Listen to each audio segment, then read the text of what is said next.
तो दोस्तों बात करते हैं दुनिया के सबसे sexiest club in the world के बारे में, मैनचेस्टर यूनाइटेड, राइट।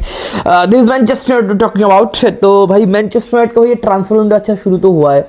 ये हाँ, आंद्रे सांतोस और टिलेमेंस को हम लोगों ने साइन कर लिया बहुत छोटे अमाउंट में, मोटा मोटी करके 85 मिलियन के अमाउंट में। सैलरी भी बहुत कम है। हमारे संतोष भैया का सैलरी है 75,000 पर के, मतलब 75,000 के पर वीक, 100 के से भी नीचे। और टिलेमेंस का मैंने सैलरी नहीं देखा, 150 के आसपास होगा ऑब्वियसली, उसको भी ज़्यादा हम लोग सैलरी प्रोवाइड नहीं करेंगे। तो भैया पिछले जो 10 सालों में, एक डिकेड में जितना सारा गड़बड़ हुआ था मैनचेस्टर यूनाइटेड में, उसका भरपाई इनियोस आराम से करते हुए, और ज़्यादा फूक के भैया हम लोग कदम रख रहे, किसी को ओवर पे नहीं कर रहे, किसी को ओवर वेज नहीं कर रहे। बहुत सारे लोग बोल रहे थे इनजो क्या नाम है उसका, एंजो फर्नांडिस, राइट? नहीं, एंजो फर्नांडिस नहीं, मैथ्यूज फर्नांडिस और टोनाली को साइन करना चाहिए था, हम लोग का प्राइमरी टारगेट था। लेकिन आप जानते हो भैया 275 के पर वीक, 275 के पर वीक और 300 के पर वीक का सैलरी हम लोग गारंटी नहीं देंगे।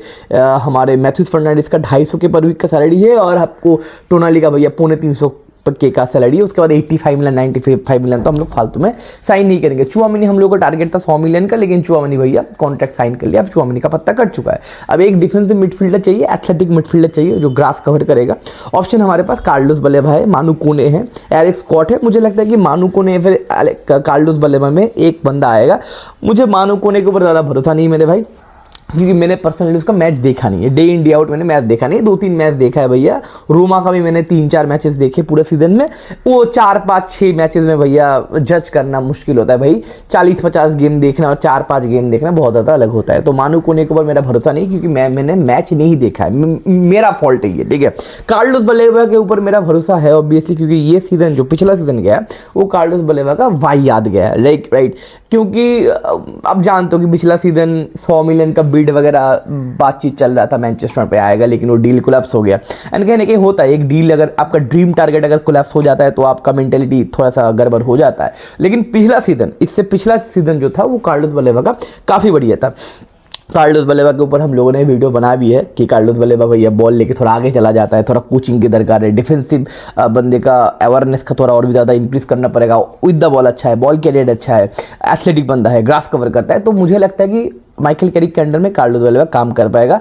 मानू कोने और कार्लोस बलेबा अगर दोनों ऑप्शन मेरे पास होगा, I will pick Carlos Baleba because of the Premier League structure, right. And with the ball बंदा बहुत ज़्यादा अच्छा है, प्रेस रेजिस्टेंट बंदा है, 21 साल का बंदा है, सीलिंग बहुत हाई हो सकता है। एक्सपीरियंस नहीं है, आई नो दैट, लेकिन सीलिंग बहुत ज़्यादा हाई है। टिलेमेंस रहेगा एक्सपीरियंस प्रोवाइड करने के लिए, ब्रूनो रहेगा एक्सपीरियंस प्रोवाइड करने के लिए, कोबी माइनो रहेगा एक्सपीरियंस प्रोवाइड करने के लिए, क्योंकि कोबी माइनो अकॉर्डिंग टू मी अभी और बच्चा नहीं है। कोबी माइनो का ये कितना तीसरा या चौथा सीजन होने वाला है ना, 3 साल से हम लोग देख रहे हैं। और कितना बच्चा बोलेंगे भैया, 20 साल के ऊपर उम्र हो गया, 3 सीजन प्रॉपर खेल लिया, 2 सीजन प्रॉपर स्टार्टिंग प्लेइंग 11 में खेल लिया। तो अकॉर्डिंग टू मी कोबी माइनो और बच्चा नहीं है, प्रीमियर लीग प्रूवन हो चुका है। कोबी माइनो हमारा मिडफील्ड का मेन पॉइंट होगा। मतलब कार्लोस बलेबा जब आएगा ना, कार्लोस बलेबा, कोबी माइनो एंड आपका ब्रूनो फर्नांडिस, ये होगा हम लोगों का भैया ट्रायो मिडफील्ड का। एंड संतोष भैया रोटेशन पॉलिसी में आएगा, इंटेंसिटी प्रोवाइड करने के लिए आएगा। और टिलेमेंस भैया रोटेशन पॉलिसी में आएगा, कंपोस्ट काम करने के लिए आएगा। और टिलेमेंस ना नंबर 10 भी खेल सकता है, टिलेमेंस ब्रूनो फर्नांडिस की जगह पे भी आ सकता है। अब यहाँ पे बातचीत चल रहा है मेसन माउंट का क्या करे। अकॉर्डिंग टू मी भैया मेसन माउंट को भेज दो। अगर एसी मिलान से आपका ऑफर आता है, उर्बन अमोरिम बोल रहे थे भैया ऑफर वगैरह आप मारेंगे भैया, एसी मिलान से थोड़ा लिंक वगैरह आ रहा था। अगर 25-30 मिलियन का ऑफर है, बेच दो। 275 के पर वीक में है भैया, 275 मतलब पता है आपको, 250 के पर वीक में है। और बंदे के अवेलेबिलिटी के ऊपर कोई गारंटी नहीं है। 3 मैच खेलेगा, उसके बाद बोलेगा हाय राम मेरा बैक कमर मेरा, उसके बाद 3 महीने के लिए बाहर चला जाएगा। ऐसे फुद्दू प्लेयर का मेरे को दरकार नहीं है। अगर जिस दिन खेलेगा उस दिन भाई फाड़ देगा। कब खेलेगा, किस दिन खेलेगा, उस किस दिन के ऊपर क्या मैं इंतजार करूं? आई डोंट थिंक सो भैया। मेसन माउंट को बेच दो, कार्लोस बलेबा को लेके आओ, उगारते जब फिट होगा विंडो में उगारते को बेच देना। आप देखना पड़ेगा उगारते कब फिट होगा वगैरह वगैरह। लेकिन मुझे नहीं लगता मेसन माउंट हमारे स्क्वाड में ज़्यादा कुछ इंप्लीमेंट कर सकते हैं। वहाँ उससे ज़्यादा है भैया, एक एकेडमी प्रोडक्ट को ये प्रमोट करो। ये फ्लेचर ब्रदर जो भी है मिडफील्डर, अगर टोबी कॉयलर को अगर आप फीचर करना चाहते हो, कोई भी भैया, सेनू कोने जो कोने बंदा बोल के हमारे एकेडमी में थे, वहाँ पे उसको भैया आप फीचर कर सकते हो। 300 के पर वीक का एक बंदा अगर आपको गारंटी नहीं देता कि मैं गारंटी खेलूंगा आपका 30 मैचेस, तो भैया that is fucking liability, it's not an asset. तो according to me Mason Mount का अगर ऑफर आए, बेच दो बंदे को। टेलेमेंस भी नंबर 10 खेल सकता है, फिर अटैकिंग एरिया में फ्रीडम वाइज खेल सकता है। अब साइनिंग कितने सारे होंगे, देखो एक सेंटर बैक साइनिंग हम लोगों को चाहिए। लिसांड्रो मार्टिनेज के ऊपर मेरे को एक साल से कोई भरोसा नहीं है। 2 ACL हो चुका है, 2 ACL होने के बाद भाई वो प्लेयर वापस नहीं आता। वर्ल्ड कप फाइनल के बाद भी बंदे का फिर से इंजरी हो गया, पता नहीं कब वापस आएगा।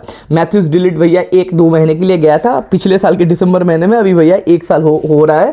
मैथ्यूज डिलीट का कोई अता पता नहीं है। हैरी मैगोर सिर्फ है और लेनियूर और हेवन है। हेवन का भी पिछले सीजन में इंजरी लग चुका है। तो एक सेंटर बैक चाहिए अकॉर्डिंग टू मी। अगर लिसांड्रो मार्टिनेज को बेच सको, अगर अच्छा बॉल प्लेइंग सेंटर बैक के लिए तो बेच दो। अगर बॉल प्लेइंग सेंटर बैक अच्छा मिले तो लिसांड्रो मार्टिनेज का रफा दफा कर दो, हो गया भैया।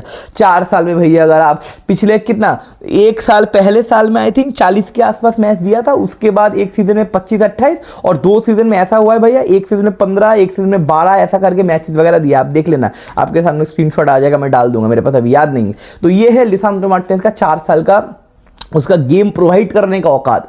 तो आने वाले सीजन में हम लोग ना 4 कंपटीशन खेलेंगे, उसमें से चैंपियंस लीग होगा। और अगर चैंपियंस लीग में अगर ऐसे हमारे मेन प्लेयर बैठे रहेंगे बेंच में, हम लोग बुली हो जाएंगे, कॉन्फिडेंस खत्म हो जाएगा। आप सोचो कि हमारा मैच सोचो बायर्न म्यूनिख के साथ है, हमारा एलियंज अरेना में जाना पड़ेगा, ठीक है, या फिर सोचो कैंप न्यू में जाना पड़ेगा, बार्सा के साथ है। मेन प्लेयर चाहिए ऑब्वियसली, बड़े क्लब के साथ खेलने जाना है, एक्सपीरियंस कम है, बार्सा के बाद एक्सपीरियंस ज़्यादा है, वो रेगुलर यूसीएल खेलते हैं, हमारे पास यूसीएल रेगुलर खेलने का एक्सपीरियंस नहीं है। मेन प्लेयर इंजर्ड हो गया, उसके बाद भैया 3-0 4-0 5-0 हो गया, राइट। खराब तरीके से हम लोग हार गए। मेंटेलिटी या फिर कॉन्फिडेंस का कितना प्रॉब्लम होगा। तो अगर आप एक टीम का इंपॉर्टेंट खिलाड़ी हो, किसी भी टीम के ऊपर मैं बात कर रहा हूं, अगर आप एक टीम का इंपॉर्टेंट खिलाड़ी हो और आप रेगुलर गेम प्रोवाइड नहीं कर पा रहे हो, आपके अंदर बहुत क्वालिटी है, आप ये क्वालिटी भाई अपने पास रखो, घर जाओ, ठीक है। आप पहले प्रोवाइड होना पड़ेगा, आपका अवेलेबल होना पड़ेगा। अगर आप अवेलेबल नहीं होंगे तो अकॉर्डिंग टू यू टीम सजाएंगे कैसे? मैनेजर आपके लिए जो दिमाग लगाएगा, अच्छा इसको मैं ऐसे यूज़ करूंगा, 2 दिन बाद ये साला गायब। तो भैया लिसांड्रो मार्टिनेज निकलो मेरे भाई। एंड अगर मौका मिले, अगर बॉल प्लेइंग सेंटर बैक आए तो भैया इसको बेच दो। अगर 2 हम लोग प्री सीजन के ऊपर बात करें, देखो साइनिंग तो और भी ज़्यादा चाहिए। एक और मिडफील्डर चाहिए, एक और सेंटर बैक चाहिए, एक और लेफ्ट बैक चाहिए और एक और अटैकर चाहिए। तो मोटा मोटी करके 4 साइनिंग मिनिमम तो चाहिए ही। अगर 4 साइनिंग मिनिमम माइकल कैरिक को नहीं दिया जाएगा तो माइकल कैरिक कुछ नहीं कर सकता। क्यों? हम लोगों का टारगेट क्या होगा इसके बारे में डीलिंग में बात करेंगे मोटा मोटी। अगर मैं आपको एक क्या बोलते हैं पहला पॉइंट, एक छोटा पॉइंट बोल देता हूं कि मेरा टारगेट क्या होगा इस सीजन में। हमारा टारगेट होगा कुछ नहीं मेरे भाई, फिर से यूसीएल खेलना, टॉप 4 में फिनिश करना और हो सके तो एक ट्रॉफी एफए कप या फिर कैराबाओ कप से एक मारने का कोशिश करो। अगर ना भी मार पाए कोई प्रॉब्लम नहीं, 4 में फिनिश करो, चैंपियन लीग फिर से खिलाओ, एक कंसिस्टेंटली आप लेके आओ। मतलब हम लोग 1 साल चैंपियन लीग खेल रहे हैं, अगले साल फिर से चैंपियन लीग खेल रहे हैं विद रिस्पेक्ट। और चैंपियन लीग में राउंड ऑफ 16 या फिर क्वार्टर फाइनल तक चलेगा तो बहुत ज्यादा है। राउंड ऑफ 16 खत्म, यूसीएल में राउंड ऑफ 16 4 टॉप 4 में finish, champions league its success. लेकिन 4 में फिनिश करने के लिए क्या आपको प्रोवाइड करने के लिए मिनिमम आपको 4 साइनिंग देना ही पड़ेगा माइकल कैरिक को। और उसके बाद जो होगा लेकिन मिनिमम 4 साइनिंग मैं एक्सपेक्ट कर रहा हूं। एक मिडफील्डर, एक सेंटर बैक, एक लेफ्ट बैक और एक अटैकर, यूटिलिटी अटैकर जिसको हम लोग नंबर 9 खिला सकते हैं, विंगर वगैरह खिला सकते हैं। वाइड विंगर हो तो ज्यादा अच्छा है क्योंकि एक ट्रांजिशन के लिए, काउंटर अटैक के लिए एक रैशफोर्ड का प्रोफाइल चाहिए। अब रैशफोर्ड का भी क्वेश्चन मार्क है, रैशफोर्ड को हम लोग बेच पाएंगे कि नहीं, बेचना है पड़ेगा क्योंकि रैशफोर्ड को मैं नहीं चाहता हूं रैशफोर्ड निकले, क्योंकि रैशफोर्ड जैसा प्रोफाइल चाहिए। लेकिन उसका वेज 325 के का वेज, एक प्लेइंग 11 में खेल रहा है एक बंदा 140 के का वेज से खेल रहा है रेगुलर, और अगर 325 के का वेज भैया बेंच में बैठा होगा तो टीम का माहौल खराब होगा। माइकल कैरिक क्या इसको मैनेज कर सकता है? I don't think so. Michael Carrick जैसा न्यू मैनेजर इस तरीके से ड्रेसिंग रूम कंट्रोल कर सकता है, प्रॉब्लम होगा। तो भैया मार्कस रैशफोर्ड को देखते हैं कहाँ पे बेचे, लेकिन बेचन तो मेरे भाई पड़ेगा। अगर ना बेचे तो पता नहीं मेरे भाई, तो एक वाइड विंगर की दरकार है। तो ये 4 साइनिंग हमें चाहिए। अब अगर प्री सीजन की बातचीत करें, मोटा मोटी अगर रिव्यू करें, रेक्सम का मैच मैंने देखा नहीं था, 1-0 से मैनचेस्टर हार गया था, चलो फाइन कोई बात नहीं। कल का मैच रोजनबर्ग के साथ मैच हुआ, 5-0 से हम लोग जीते, डजंट मैटर अबाउट द क्या रिजल्ट, 5-0 6-0 डजंट मैटर। कल के मैच में कुछ इंप्रेसिव मेरे को देखा। कल का मैंने 90 मिनट का मैच देखा, मेरे को लिंक वगैरह मिल गया था। हमारे आंद्रे सांतोस को मुझे बहुत अच्छा लगा, बंदे का पासिंग एक्यूरेसी बंदे का बहुत अच्छा है, बहुत अच्छा। ही द बॉलर भैया, बॉल रोल कर सकता है और एंटीसिपेट बंदा अच्छे से कर सकता है। बॉल को जो जिस तरीके से इंटरसेप्ट कर रहा था, टैकल वगैरह कर रहा था, क्लीन टैकल है, फिर क्लीन इंटरसेप्शन मेरे को लगा। मैंने बोला था ना ये थोड़ा सा एडवांस फ्रेड है। फ्रेड का जो क्वालिटी है, जो पुराने मैनचेस्टर फैन हो फ्रेड को जानते हो, ब्राजीलियन फ्रेड, ये थोड़ा सा क्वालिटीफुल फ्रेड है। तो बंदे का गेम मेरे को बहुत अच्छा लगा। 2 मैच में, पहले मैच में थोड़ा रस्टीनेस लगा था, कल के मैच में बहुत ज़्यादा फ्रेश लगा। एम्ब्यूमो डायरेक्ट लगा भैया, एक दो चांसेस क्रिएट हुए, कल गोल नहीं मारे, लेकिन बहुत बढ़िया है एम्ब्यूमो मोटा मोटी करके लीन होके आया है। डोरगू मैंने बोल दिया था, बातचीत हम लोगों ने कर दिया था, डोरगू भैया लेफ्ट बैक वगैरह नहीं खेलेगा इस सीजन में, बंदा लेफ्ट विंगर ही खेलेगा, ऑफ द बेंच रोटेशन के लिए आएगा, काउंटर अटैकिंग ट्रांजिशन के लिए आएगा, बंदा लेफ्ट विंगर खेलेगा। वो भैया अभी लेफ्ट बैक नहीं है, अब लेफ्ट विंग बैक साइन किए थे, अब उसका ना डिफेंसिव वाइज पोजीशनिंग या फिर पासिंग एक्यूरेसी बंदे का अच्छा नहीं है, बंदा थोड़ा एक्सप्लोसिव बंदा है, शॉर्ट शूट मारना चाहता है, फिजिकली थोड़ा बुली करना चाहता है, तो उसको फ्रीडम चाहिए भैया, आप फ्रंट में खिलाएंगे, थोड़ा सा वेट प्रोवाइड करेंगे, कटिंग वगैरह मार रहा है, एंगल ऑब्वियसली नहीं मिल रहा है क्योंकि भैया लेफ्ट फुटेड है, लेकिन भैया एक्सप्लोसिव तो है, पिछले सीजन में गोल भी मारा था, आर्सेनल वाले मैच में जो बैंगर बंदे ने मारा था, न्यूकासल वाले मैच में जो हम लोगों ने 1-0 से जीता था, वहाँ पर बंदे का गोल था। उसके बाद एक और बंदा है, दैट इज जोशुआ दगदी। मैं बहुत बार बोलता हूँ भाई जोशुआ दगदी रोनाल्डिनो गाउचे का थोड़ा सा ग्लिम्सेस दिखाता, ये मेरा कमेंट नहीं, ये थियागो मोटा का कमेंट है। थियागो मोटा जो बोलोग्ना के मैनेजर थे, जो पीएसजी का लेजेंड वगैरह भी थे, बोलोग्ना में जब कोचिंग करते थे तब बोलोग्ना में भैया जोशुआ दगदी था, उन्होंने बोला था भैया रोनाल्डिनो गाउचे का भाई ग्लिम्सेस हमें दिखता है जोशुआ दगदी थे, and he has some potential मेरे भाई। उसके बाद बॉल कंट्रोल बताओ, ड्रिबल बताओ, खतरनाक है, बॉल को शील्ड भी कर सकता है बिकॉज एक फिजिकलिटी है, लेकिन बंदे ने ना लाइफ में मेहनत नहीं किया, उसके फिटनेस के ऊपर, उसके स्पीड के ऊपर, उसका पासिंग एक्यूरेसी और भी किस तरह से तगड़ा हो, बंदे ने अपने लाइफ में मेहनत नहीं किया। अगर मेहनत करता है ना, बंदे के पास टेक्निक या फिर क्वालिटी है। कल के मैच में आप देखना, उसका जो गोल था ड्रिबल पास करके दो बंदे को कटा के उसके बाद गोलकीपर को लेटा गया, जिस तरीके से गोल था, मजेदार गोल था। आर्सेनल के खिलाफ मेरे को याद है 2 सीजन पहले FA कप में बंदे ने बहुत अच्छा गोल वगैरह मारा था, सलीबा को नटमैक कर दिया था 2 बार, तो बहुत ग्लिम्सेस वगैरह है, लेकिन मेहनत जोशुआ दगदी नहीं करता, इसलिए जोशुआ दगदी प्रीमियर लीग के लिए फिर मैनचेस्टर यूनाइटेड के लिए भैया अवेलेबल तो नहीं है भैया। चिडोबी मार्टिन भी आया था नंबर 9, लेकिन वो भी मेरे को बहुत ज़्यादा स्लो लगा, मेरे को लगा नहीं कि मैनचेस्टर यूनाइटेड के खेलने के लिए अभी भी चिडोबी मार्टिन तैयार है। मुझे लगता है कि और भी एक लोन स्पेल होने वाला है। एक बंदे को मेरे को अच्छा लगा कल, शियालासी, ये बंदा नंबर 10 खेल रहा था, ऑल दो नंबर 10 नहीं, फ्लोटिंग नंबर 10 खेल रहा था, राइट हैंड साइड से थोड़ा बहुत ड्रिफ्ट कर रहा था। ये बंदा मेरे को लग रहा है कि राइट हैंड साइड से ये बंदा ऑफ द बेंच आएगा, एज अ सुपर सब आएगा, आपको मोटा मोटी करके कुछ मिनट्स आपको देखने को मिलेंगे प्रीमियर लीग में, क्योंकि भैया सीजन बहुत लंबा है, रोटेशन करना पड़ेगा। शियालासी भैया पिछले सीजन में भी 1-2 शॉट शूट मारे थे, गोल नहीं मार पाया था, आई थिंक वेस्ट हैम के साथ या फिर बर्नली के साथ ऊपर से बॉल निकल गया था वगैरह वगैरह, 2-3 ग्लिम्सेस थे, एक रेड कार्ड भी मिल गया था बच्चे को, रोते हुए गया था पिछले सीजन। तो शियालासी जो भी है वो बंदा राइट हैंड साइड से आपको गारंटी रोटेशन पॉलिसी में खेलते हुए दिखेगा, एज अ सुपर सब 10-15 मिनट करके आई थिंक हम उनको मौका देंगे। और संतोष भैया अच्छा खेले, और मेसन माउंट भी अच्छा खेल रहे थे, लेकिन मेसन माउंट के ऊपर मेरा कोई भरोसा नहीं। लेनी यूरो का राइट बैक शुरू किया, लूक शॉ बंदा ठीक ठाक ही लग रहा है, हेवन सॉलिड लग रहा है, धीरे धीरे फिजिकल एस्पेक्ट में बंदे ने काम किया है। हैरी मैगवायर है जो सबसे कल मेरे को सबसे ज़्यादा इंप्रेस किया, दैट इज़ हमारा कामासन बोल के जो राइट बैक है। ये बंदे ने ना 2 असिस्ट मारा, शायद दिख नहीं रहा है फुटमॉप पे, आई थिंक फुटमॉप पे असिस्ट नहीं दिखा रहा है, सिर्फ गोल ही दिखा रहा है, क्योंकि देखो हमें ना राइट बैक चाहिए।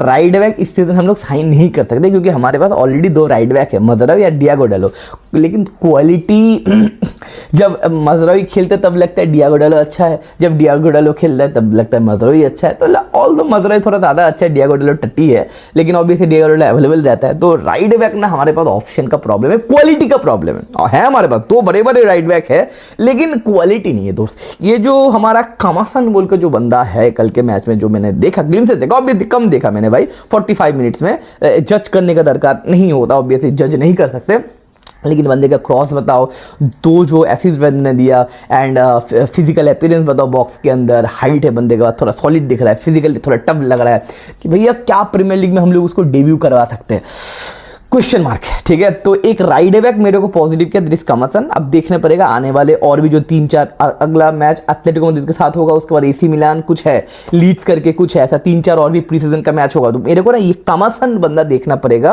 कि कैसा प्रोग्रेस वगैरह करता है। मे भी एक राइट बैक का ऑप्शन खुल सकता है, अगर ये बंदा आ गया ना, अच्छा काम कर लेना, तो मुझे लगता है कि राइट बैक का थोड़ा सा प्रॉब्लम ठीक ठाक हो जाएगा। और बाकी भैया हैरी यामास करने के कल एक गोल दिया, एक्सप्लोसिव मोटा मोटी करके लग रहा था, पोटेंशियल तो बंदे का है, लेकिन मुझे और भी देखना है, मैं जज नहीं करूंगा। हैरी यामास कल फ्रेश भी लगा, एक गोल भी मारा बंदे ने। और किसी के पास टोबी कॉयलर, फ्लेचर, चिडोबी मार्टिन मैंने बोल दिया, मेरे को उतना अच्छा नहीं लगा। एक और बंदा दैट इज जेजे गैब्रियल को कल मौका नहीं मिला, and JJ Gabriel I think आने वाले मैचेस में देखने को मिल जाएगा प्री सीजन में।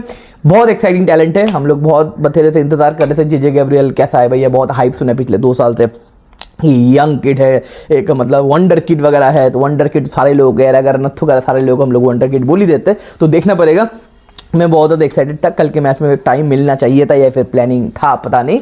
आने वाले प्री सीजन में गारंटी जेजे गैब्रियल मिलेगा, तो आने वाले मैच में जो एथलेटिको मैड्रिड के साथ मैच होगा 1 अगस्त को, उसमें सबसे ज़्यादा मेन पॉइंट होगा ये जेजे गैब्रियल को देखना और कमरसन को देखना और शिया लिशी को देखना। ये 3 प्लेयर से मैं थोड़ा भरोसा लगा रहा हूँ आने वाले सीजन में या फिर मेन टीम में थोड़ा कुछ काम कर पाएगा। और फ्लेचर ब्रदर भी है, एक फ्लेचर ब्रदर ने कल गोल मारा है क्या, नहीं फ्लेचर ब्रदर कर आया 61 मिनट में, उसका भी ये शायद एक एसिस्ट वगैरह पता नहीं था।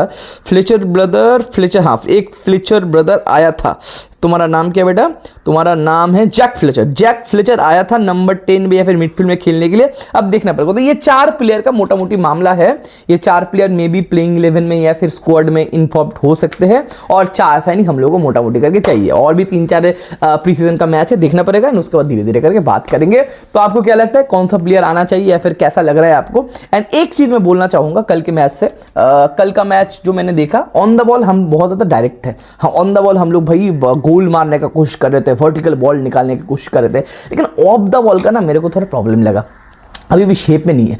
काउंटर प्रेसिंग हम लोग का शेप, आई नो दैट ये सारे ये टीम ये प्लेयर नहीं खेलेंगे, वो अलग अलग खिलाड़ी खेलेंगे, मैं सिर्फ बोल रहा हूँ, ठीक है ना। मेरे को ना ऑफ द बॉल अच्छा देखना है, क्योंकि माइकल कैरिक ने स्टेटमेंट दिया है कि मुझे ना स्पेन और पीएसजी वाला फुटबॉल खिलाना है यूनाइटेड में, तो पीएसजी वाला फुटबॉल अगर खिलाना है तो of the ball counter pressing आपको सीखना पड़ेगा ना, प्रेसिंग काउंटर प्रेसिंग। तो मेरे को ना बहुत ज़्यादा मतलब सिस्टमेटिक नहीं लगा, मतलब कुत्ते की तरह इधर उधर हम लोग कर रहे हैं। लेकिन ऑब्वियसली मैं सिर्फ बोल रहा हूँ, धीरे धीरे करके मैं देखना चाहूँगा कि ऑफ द बॉल हम लोगों का काउंटर प्रेसिंग किस तरीके से अच्छा है।